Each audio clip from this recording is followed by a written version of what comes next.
The step test. Begin by demonstrating the alternative stepping cadence to the subject. In time with the beat step, 1 foot on the bench, step up with the second foot, step down with 1 foot, and step down with the other foot. Allow the subject to practice the stepping to the metronome cadence, which is set at 96 beats. The athlete steps the up and down on the platform at a given rate.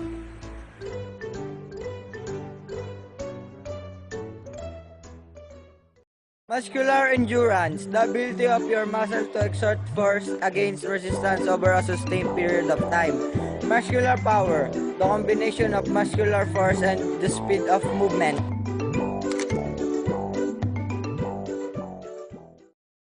The instructions to do push-ups. First, get into a high plank position. Place your hands firmly on the ground directly under shoulders. Ground your toes into the floor to stabilize your lower half. Second is lower your body. Begin to lower your body. Don't let your butt dip or stick out at any point during the move. Your body should remain in a straight line from head to toe. 3. Push back up. Keeping your core engaged, exhale as you push back to the starting position. Pro tip, imagine you are screwing your hands into the ground as you push back up. That's 1. Repeat for 10 to 20 reps or as many as... Plank. How to do the basic plank. First, get in the push-up position. Only put your forearms on the ground instead of your hands. Your elbows should line up directly underneath your shoulders, toes on the ground. Then, squeeze your glutes and tighten your abdominals. Third, keep a neutral neck and spine. Fourth, create a straight, strong line from head to toes, a plank if you will. Lastly, hold that position. Flexibility. It is defined as the range of motion of your joints or the ability of your joints to move freely. It also refers to the mobility of your muscles, which allows for movement around the joints. Enrich. Sit on a flat surface, legs extended in front of the body, toes pointing up and feet slightly apart with the soles of the feet against the base of the step. Place the tape measure on the ground between your legs on the top of the step. Place one hand on top of the other, then reach slowly forward. At the point of your greatest reach, hold for a couple of seconds and measure how far you have reached.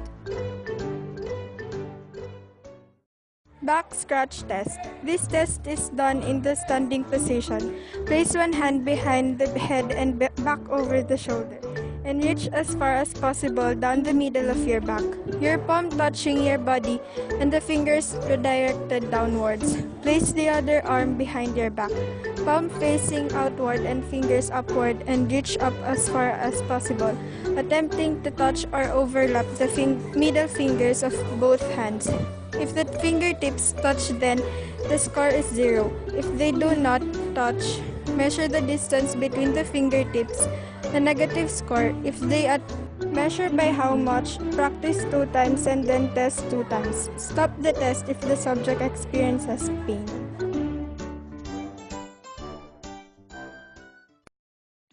Muscle strength refers to the amount of force a muscle can produce with a single maximal effort. Muscle strength is measured during muscular contraction. The size of your muscle fibers are related to muscle strength.